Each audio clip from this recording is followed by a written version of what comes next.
네, 사랑하는 여러분, 제가 여러분들과 함께 예배를 드리면서 참 그 예배의 감격이 있었습니다. 예배의 감격이 있었고 또 함께 예배를 드리면서 하나님의 은혜가 이곳에 가득한 것을 체험했는데 저의 결론부터 말씀드릴게요.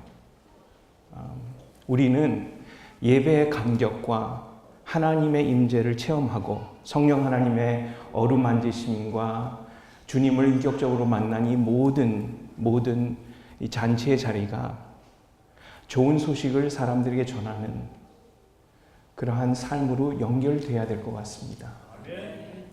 여러분들이 오늘 받은 은혜 자리에 두고 가지 마시고요. 가져가셔서 주변 사람들에게 예수님을 전하는 성령님의 어루만짐이 있다는 것을 알리는 하나님의 얼굴을 바라볼 수 있도록 소개하는 그러한 우리 모두가 되었으면 좋겠습니다. 좋은 소식을 전하는 오늘의 교회가 되었으면 좋겠습니다.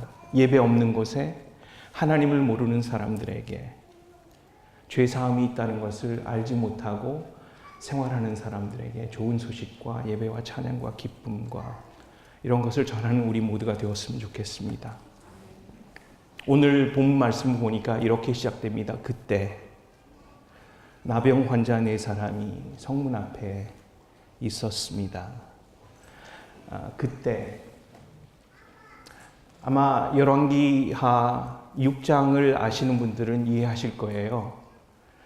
경제 공황이 왔습니다. 먹을 것이 다 떨어졌습니다. 뿐만 아니라 어려움이 있는데도 또 어려움이 겹쳤습니다.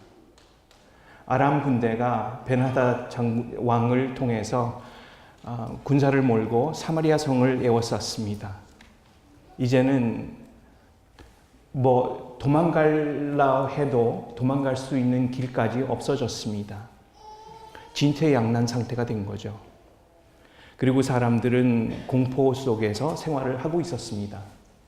아람군의 전략은 간단했습니다. 모든 성을 포위해서 사람들을 굶기고 굶어 죽기 반보 직전에 항복하는 것을 보자, 이렇게 전략을 세운 것 같아요. 근데 공교롭게도 사마리아 성 안에는 이제는 사랑하는 아들까지도 살만 먹는, 인육을 먹는다는 사건과 소식이 들리기 시작했다고 성경은 말하고 있습니다. 불순한 음식이라고 해서 음식을 먹지 않았던 당나귀 머리도 너무 고가에 판매가 되고 있었고, 뿐만 아니라 음식이 부족했기 때문에 비둘기의 합분태 4분의 1, 그것도 은 5세겔에 판매가 되고 있다고 성경은 말하고 있습니다. 하늘이 무너진 것이죠. 살아남을 수 있는 길이 없습니다. 문제는 심각했습니다. 왕까지도 어찌할 바를 모르는 상태가 되었습니다. 근데 사랑하는 여러분, 음식을 먹어야 한다는 것은 우리 모두가 피조물임을 깨닫게 하는 것이죠. 배가 고파지면요, 인식력도 상실하고 사고력을 잃고 앞뒤를 가를 수 있는 그러한 판단을 할 수 있는 능력을 다 상실한다고 합니다. 여러분들은 그런 상황에 접해 보셨는지 모르겠습니다. 굶주린 사람들만 알 것입니다. 여기 보니까 인생의 선배님들도 앉아 계시는데 우리나라도 아마 이런 때가 있지 않았을까 생각합니다. 정말 오늘 저녁에 무엇을 먹을까, 그것을 하지 않으면 안 될 정도로 어려움을 겪었던 여러분들이 아마 이 자리에 계실 것 같아요. 나병 환자 4사람이 등장합니다. 버림받고 소외당했던 사람들, 사회적으로, 정치적으로, 종교적으로 불순한 사람이라고 판결을 받고 사람들이, 건강한 사람들이 있는 곳에, 정상적인 사람들이 있는 곳에 가서 함께 한 자리에 같이 할 수도 없는 그러한 처지에 있는 사람들. 길을 걸을 때마다 부정환자, 부정환자 외쳐야지만 다닐 수 있는 그러한 신분. 아람군들이 쳐들어왔을 때 피할 곳이 없어서 후퇴하다가 성문 앞까지밖에 갈 수 없던 그러한 처지에 있었습니다. 그리고 그들은 이렇게 결론을 내립니다. 여기 앉아서 죽기만을 기다려야 되겠느냐. 차라리 굶어 죽는 것보다는 단칼에 죽임을 당하는 것이 더 낫지 않겠냐. 이렇게 결론을 내립니다. 그들이 서로 말했습니다. 왜 우리가 여기 앉아 죽기를 기다리겠느냐? 우리가 성 안으로 들어간다고 해도 성 안에는 기근이 심하니 거기서 죽을 것이다. 그렇다고 우리가 여기 앉아 있어도 죽을 게 뻔하다. 그러니 아람 군대에 가서 항복하자. 그들이 우리를 살려주면 살 것이고 죽으면 죽는 것이다. 이렇게 결론을 내리고 이제 떨어지지 않는 발걸음을 한 발자국씩 옮기기 시작합니다. 한번 상상을 해보십시오. 철근같이 느껴지는 오른발을 떨어지지 않는 그 자리에서 간신히 떼내서 왼발 앞길로 옮기는 그 사람들의 심정을 한번 생각해 보십시오. 너무 힘들고 어렵기 때문에, 아픔이 너무 심하기 때문에, 받았던 상처가 너무 아프기 때문에, 전신이 마비되는 것 같은 그런 느낌을 겪고 있기 때문에, 앞이 내다보이지 않기 때문에, 모든 상황들이 너무 무겁게 느껴지기 때문에, 이것은 육체적인 그러한 납병 환자 때문에, 문둥병이 걸렸기 때문이 아니라 마음의 심적으로 고통이 심하고 우리가 져야 되는 책임이 너무 무겁기 때문에 감당할 수 없어 지쳐있는 상태에서 생활을 하는 사람들 다 포함했다고 생각합니다. 내린 결론은 차라리 이럴 바에야 빨리 끝내는 것이 더 낫지 않을까. 이렇게 결론을 내리고 이 문둥이 네 사람, 나병 환자 네 사람은 아람진을 향해서 걸어가기 시작합니다. 만약에 혹시 여러분들 가운데 이 모습을 촬영하기 위해서 배우들을 뽑는다고 한다면 손들어서 제가 하겠습니다. 대역을 쓰지 않겠습니다. 느낌 아니까 하실 분 계시죠? 네, 느낌 아시죠? 우리가 아픔과 고통을 느낀다는 것은 살아있다는 증거입니다.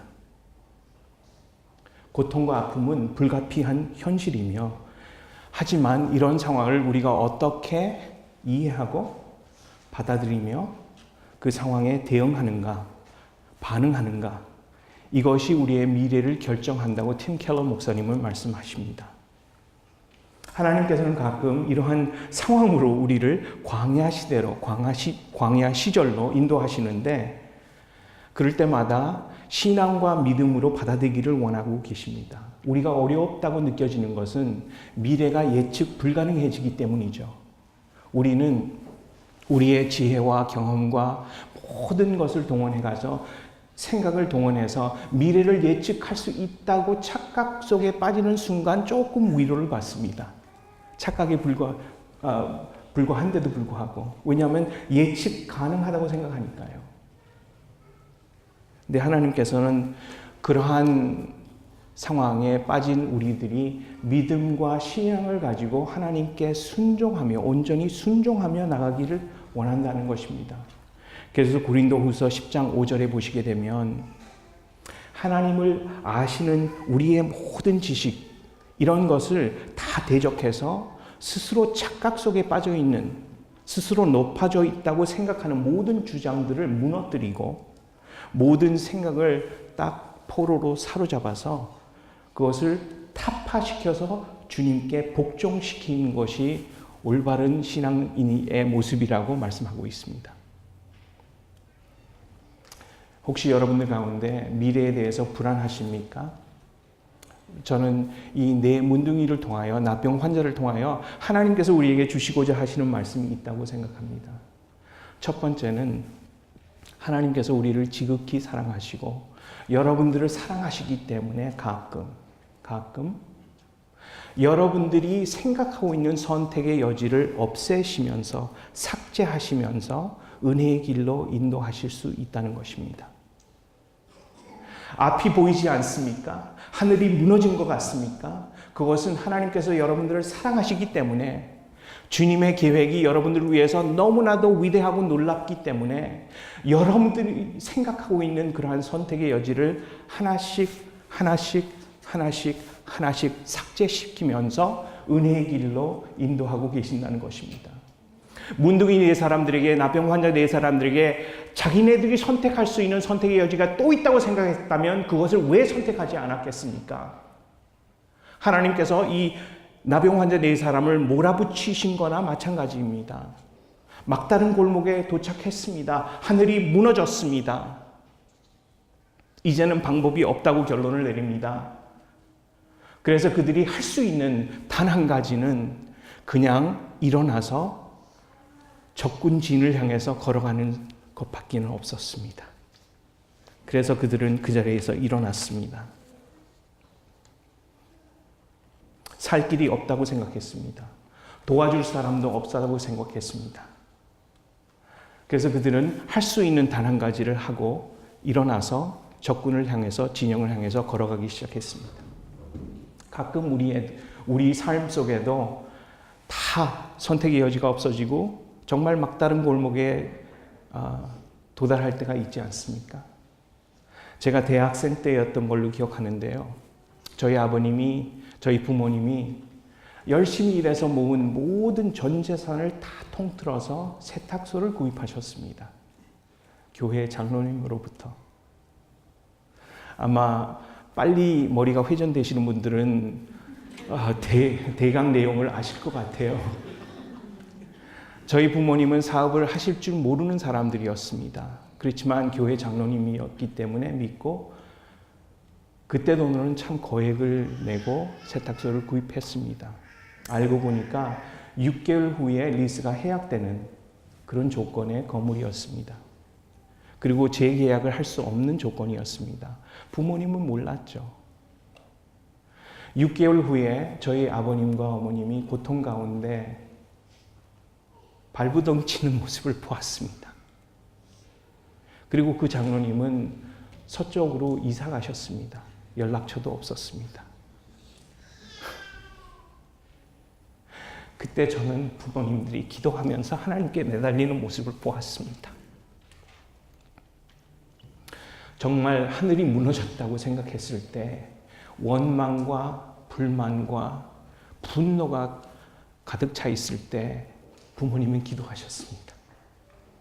그리고 할 수가 없어서 시카고에 가시면 그 시내 도심 지역에 고층 건물들이 있습니다. 거기에 그 우편물을 관리하는 직업을 얻게 되셨습니다. 그것도 참 우연하게. 근데 그것이 저희 부모님에게는 전화위복이 된 것입니다. 시카고에 비바람이 몰아쳐도 눈 사태가 와도 실내였기 때문에 그 고층 건물 안에서 우편물을 관리하면서 직장 생활을 하시다가 관리인들과 친해져서 거기서 세탁소를 하셨는데 그곳에서 20년 동안 드롭오프를 하시면서 저희 온 식구들을 전부 다, 자녀들을 전부 다 대학 보내시고요. 저희 여동생들까지 대학원까지 다 보내시고 하나님께 감사하는 모습을 보았습니다. 우리나라 말에 하늘이 무너져도 솟아날 구멍이 있다 이런 말이 있는데 예배의 감격을 이해하는 사람들은 절대적인 주도권을 가지신 하나님의 섭리 안에서 모든 일이 일어난다는 것을 믿을 수 있는 자격이 있지 않겠습니까? 우리에게 주어진 선택의 여지까지 하나하나 삭제해 가시면서까지 은혜의 길로 인도하시고자 작정하신 하나님 아버지의 사랑을 여러분들은 믿고 신뢰를 하시는지요? 방법과 도리가 없어 하나님만 의지하고 의뢰하지 않으면 안 되겠다고 인정하는 것이 예배의 시작입니다. 하나님의 임재하심을 믿고 나가는 것이 우리의 최상의 전략입니다. 사단과 싸움에 가장 강력한 사용할 수 있는 우리의 무기는 내려놓음입니다. 하지만 죄로 타락된 상처받은 사고력과 상실된 인식력, 봐도 보이지 않고 들어도 이해가 되지 않는 그러한 상황, 사탄은 우리를 향해서 왜곡된 진리의 일부만 이해하고 있는 우리의 착각을 진리의 전부로 설득하려고 공격해 옵니다. 우리가 가지고 있는 부분적인 지식을 가지고 그것을 지혜라고 설득시키는, 그리고 자신감을 초래하려고 하는 사탄의 전략. 빈깡통이 더 시끄럽지 않습니까? 요란하지 않습니까? 뭐 든 것 같죠? 소리가 요란하니까. 하지만 이것은 지혜가 아니라 그냥 우리의 착각이라는 것을 인정하는 것이 하나님 보시기에는 오히려 더 아름다운 것이 될 수 있다는 것이죠. 그리고 우리는 우리의 경험을, 우리가 이루었던 이런 모든 것이 우리를 구원해 줄 수 있다고 착각합니다. 사탄이 또 우리의 경험을 무기로 사용해서 우리를 공격할 수 있죠. 제가 신학교 다닐 때 대구에서 오신 이성헌 목사님, 지금은 하늘나라 가신 분인데 이성헌 목사님의 설교를 잊어버릴 수가 없습니다. 예화로 우리가 모두 감사하며 주님께 베푸고 갑시다라는 설교 제목에서 이런 내용의 예화를 드셨는데, 박사학위를 받은 한 청년에게 너무 교만하고 너무 거만한 것 같아서 목사님이 질문을 하셨다고 합니다. 근데 그분의 질문이 참 섬세하게 정확하게 이렇게 질문하셨는데, 그 내용은 이렇습니다. 당신이 박사학위로 제출해서 쓴 그 논문, 그 모든 것을 당신이 직접 연구하고 조사해서 내린 결론들입니까? 아니면 다른 사람들의 수고를 빌려서 당신의 논문을 발표한 것입니까? 그리고 공부하는 동안에 누구의 힘을 입어서 누구의 도움을 받았습니까? 실험실에서 실험할 때 그 사용했던 모든 기구들과 이런 연장들, 당신이 직접 공장에 가서 만들어서 하신 것입니까? 아니면 그냥 다른 사람, 이름 모르는 사람들의 그 수고와 노고를 빌려서 당신이 시험할 수 있게 되었다는 것을 인식하십니까? 그 공부하는 동안에 음식 먹은 거, 당신이 진짜 농사를 짓고 곡식을 따서 만든 것입니까? 아니면 다른 나라에서 말 없이 그냥 꾸준하게 보상도 제대로 받지 않은 상태에서 열심히 일한 사람들의 수고와 노고로 당신이 혜택을 받으신 것입니까? 계속해서 질문을 합니다. 지금 당신이 입고 있는 옷, 이것도 당신이 배를 짜서 만든 겁니까? 아니면 남미에서 땀을 흘리면서 노동하는 근로자들의 혜택을 은혜로 입은 옷입니까? 그러면서 이성헌 목사님은 우리의 모든 경험도 다른 사람들의 도움 없이는 얻을 수 없다는 것을 인정하는 것이 하나님께 내려놓는 것이라고 말씀하셨습니다. 사랑하는 여러분, 하나님께서 우리의 모든 이 선택의 여지를 하나씩 없애면서 은혜의 길로 인도하신다는 것을 잊지 않으셨으면 좋겠습니다. 계속해서 보겠습니다. 5절부터 보십시오. 해질 무렵 그들이 일어나 아람 사람들의 진영으로 갔습니다. 나병 환자들이 아람 진영의 끝에 다가가 보니 놀랍게도 아무도 없었습니다. 여호와께서 아람 사람들이 전차 소리와 말소리가 섞인 거대한 군대 소리를 듣게 하셨습니다. 이에 아람 군인들이 서로 말했습니다. 보라, 이스라엘 왕이 헷의 왕들과 이집트 사람의 왕들을 고용해 우리를 공격하려 한다. 그리하여 그들은 해질 무렵에 일어나 자기 천막과 말들과 나귀와 진영을 그대로 두고 도망쳤습니다. 목숨만이라도 살리려고 도망친 것입니다. 7절까지 보니까 5절에 그 해질 무렵에 그 나병 환자 네 사람들이 일어나서 걸어갔는데, 그 군인들은 진영에서 해질 무렵에 일어나서 도망쳤다고 합니다. 이것은 전략적인 군사적인 후퇴가 아니라 무엇에 놀라서 혼비백산 상태로 도망친 것입니다. 여러분, 만약에 여러분들이 도망가야 된다고 한다면, 전략적인 후퇴라면 말을 타고 가겠죠. 맨발로 뛰지는 않을 것입니다. 그런데 이 나병 환자 네 사람의 발소리가 그들에게는 거대한 군대의 공격 소리로 들린 것입니다. 두 번째 우리가 배울 수 있는 것은 이것입니다.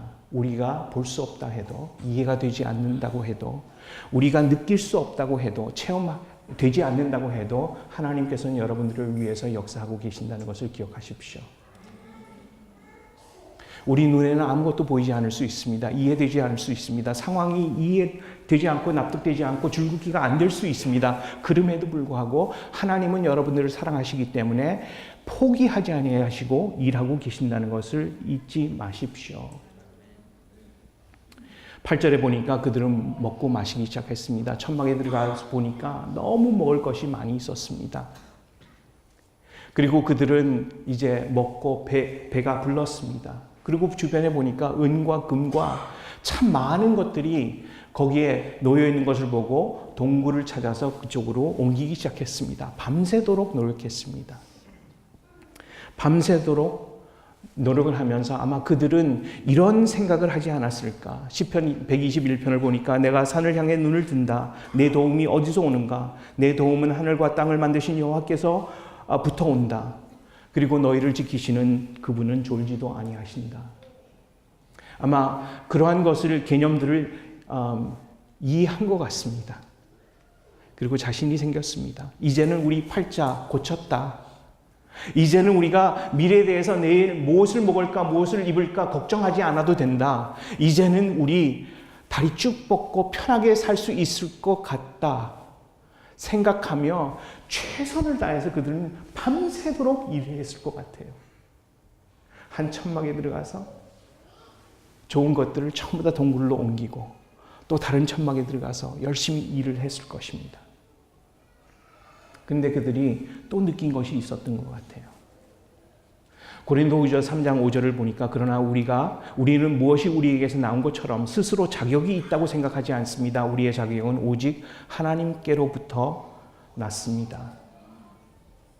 우리가 생각하는 이 자신감, 그 영어 성경에는 competence라고 그렇게 번역이 되어 있는데요. competence. 우리의 실력, 우리의 경력, 우리의 모든 것, 가지고 있는 소유한 모든 것, 이 모든 것이 우리의 능력과 실력으로 나는 것이 아니라 하나님께서 우리에게 맡겨주셨다는 것을 깨닫는 순간 그들은 발길을 멈추지 않을 수가 없었습니다. 9절을 보십시오. 그러다가 나병 환자들이 서로 말했습니다. 우리가 아무래도 잘못하고 있다. 오늘은 좋은 소식이 있는 날인데 우리가 잠자코 있으니 말이다. 우리가 날이 밝을 때까지 이 소식을 전하지 않으면 벌을 받을 것이다. 지금 바로 가서 왕궁에 이 소식을 알리자. 여러분 혹시 무엇을 열심히 하다가 갑자기 아차 싶어서 탁 돌아서는 그런 순간 경험해 보신 적이 있나요? 저는 형광등이기 때문에 유머를 들으면요 한 3초 후에 깨달아서 혼자 웃어요. 그럴 때가 가끔 있거든요. 그런데 이 나병 환자 이 사람들은 열심히 밤새도록 일을 하다가 갑자기 그들의 발걸음을 탁 멈추게 한 것이 있는데 그때 무엇을 느꼈냐면 성 안에 굶주리고 죽어가고 있는 아마 친척들, 동료들, 친구들, 가족들, 사람들, 민족들을 기억한 것 같아요. 그리고 그들은 서로 얼굴을 맞대고 쳐다보면서 아무리 생각해도 우리가 잘못하고 있는 것 같아 고백을 합니다. 하나님의 역사하심을 보지 못하고 하나님의 은혜를 체험하지 못하고 그 죽음만을 향해서 걸어가고 있는 사람들을 의식하고 느끼기 시작한 것입니다. 사랑하는 여러분, 하나님께서는 우리가 경험할 수 없다 해도 체험하지 못하고 보지 못해도 하나님께서는 하나님의 방법대로 우리를 은혜의 길로 인도하시면서 계속해서 끝까지 역사하고 계신다는 것을 기억하시기 바랍니다. 부잣집 아들로 태어난 요셉을 노예로 누명을 쓰고 감옥 생활을, 황태자로 태어난 아무도 모르는 사람의 집안에서 태어나서 황태자로 교육을 받게 했던 모세를 광야 생활 40년 동안 훈련시키신 하나님. 왜냐하면 우리는 내일 일을 몰라도 하나님께서는 알고 계시거든요. 여러분들이 지금 겪고 있는 어떠한 문제라도 여러분들을 사랑하시는 하나님의 섭리와 계획대로 이루어지고 있다는 것을 깨닫기 바랍니다. 아무리 상황이 어려웠어도 예레미야는 끝까지 순종하였습니다. 엘리야도 마찬가지였고 엘리사도 마찬가지였습니다. 많은 사람들이 아무리 상황이 어렵다 해도 인간의 눈으로 봤을 때는 하늘이 무너진 상태에서도 그들은 신앙과 믿음을 지켰습니다. 왜냐하면 하나님의 사랑을 믿고 하나님의 은혜를 깨달았기 때문이죠. 현실은 냉정할 수 있습니다. 상황은 어려울 수 있습니다.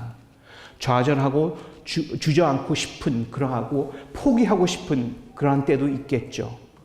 하지만 우리가 일어나서 할 수 있는 일을 선택하고 움직이기 시작할 때 하나님께서는 개입하기 시작할 것입니다. 기적이라는 것은 하나님의 개입이고 하나님의 임재를 체험하는 것입니다. 여러분, 만약에 진정으로 예배의 감격이 성령 하나님의 어루만지심이 있었다고 고백하고 찬양하시는 여러분이 되신다면 하나님께서 원하시는 것이 과연 어떤 일일까요? 아마도 주님께서는 우리 모두가 뉴저지 온유교회에 있는 모든 사람들이 아무래도 우리가 하고 있는 일이 잘못된 것 같아. 우리는 경배와 찬양을 드릴 때 하나님의 어루만짐을 체험하고 은혜를 체험하고 죄사함을 경험하고 하나님께서 나를 사랑한다는 것을 느꼈는데 내 주변에 있는 사람들, 내 이곳에 있는 사람들은 아직까지 주님의 은혜를 이해하지도 못하고 하나님께서 당신을 사랑하고 있다는 그 자체도 이해하지 못하고 있는데 그들에게 우리가 찾아가서 좋은 소식을 전해야 되지 않을까? 이런 것을 한 번쯤이라도 생각할 수 있는 우리가 되었으면 좋겠습니다. 페루, 와라스, 모로코 너무 아름답습니다. 그렇지만 가끔 우리는 국경선을 떠나서 멀리 있는 사람들 사랑하기가 내 앞집에 사는 이웃을 사랑하는 것보다 더 쉽게 느껴질 때가 있습니다. 하나님께서는 우리에게 건너집에 사는 이웃에게 초대를 해서 식사를 같이 하고 수심에 가득 차 있는 동료들에게 찾아가서 점심 같이 하지 않을래요? 아니면 5불짜리 커피도 사서 주시는 것은 어떨지요? 사랑하는 여러분, 우리는 이사야서 41장 13절을 보시게 되면 나는 너의 오른손을 잡은 너의 하나님 여호와다. 내가 너희에게 말한다. 두려워하지 말라. 내가 너를 도와주겠다. 만약에 하나님께서 도와주시겠다고 약속을 하신다면 두려움이 어디 있겠습니까? 하나님은 여러분들을 보배롭고 존귀한 나의 자녀, 내가 너를 택하였고 지명하였고 불러노니 너는 나의 것이다. 나의 것이라고 소유권을 발표하시는 순간부터 우리의 모든 책임은 주님께로 이전된다는 것을 기억하시고 담대하게 일어나서 나갈 수 있는 우리가 되었으면 좋겠습니다. 여러분 아실 거예요. 열왕기 사하 8장에 보시게 되면 가하스 알리사의 종 가하스가 왕과 대화하는 모습이 나옵니다. 6장에는 그가 잘못했기 때문에 나병 환자가 되었다는 기록이 있습니다. 많은 학자들이 이 문둥이 4사람, 나병 환자 4사람이 가하스와 그 아들 셋이 아닌가 이렇게 이야기하고 있습니다. 근데 저는 8장을 너무 좋아합니다. 왕과 대화를 하고 있었다는 것은 그가 하나님의 은혜로 죄사함을 받고 회복이 되지 않았나 그렇게 생각합니다. 학자들은 여러 가지 그 의견이 다릅니다. 왜냐하면 엘리사가 저주할 때 영원토록 나병 환자가 되리라고 선포했기 때문에. 그렇지만 엘리사는 사람입니다. 하나님은 무엇이든지 할 수 있습니다. 마가복음 1장 40절 이하에 보시면 한 문둥 환자가 나병 환자가 예수님을 찾아옵니다. 그는 주님의 능력을 믿었습니다. 그리고 와서는 예수님, 저는 당신이 주의 되시고 능력이 있다는 것을 압니다. 하지만 제가 궁금한 것은 당신이 나 같은 사람을 고치기를 원하시는지 그것이 궁금합니다. 능력을 의심하는 것은 아닙니다. 그때 예수님께서 그를 보시고 손을 내밀어 그를 껴안았다고 했습니다. 그냥 이렇게 만지신 것이 아니라 그냥 이렇게 손대신 것이 아니라 끌어안아 주셨다고 합니다. 아십니까, 여러분? 여러분들의 상처와 아픔과 문둥병 같은 그러한 자괴감에 사로잡혀서 고생하고 씨름하고 계시는 분들, 여러분들이 만약에 주님 앞에 와서 주님 내가 여기 있사오니 나를 나 같은 존재도 받아주실 수 있겠습니까? 하신다면 예수님은 여러분들을 껴안아 주실 것입니다. 두 팔 사이에 가슴 앞에서 끌어안아 주실 것입니다. 그 은혜의 감격이 복음을 전하는 그러한 전도자의 삶과 좋은 소식을 전하는 삶으로 전환되기를 간절히 바랍니다.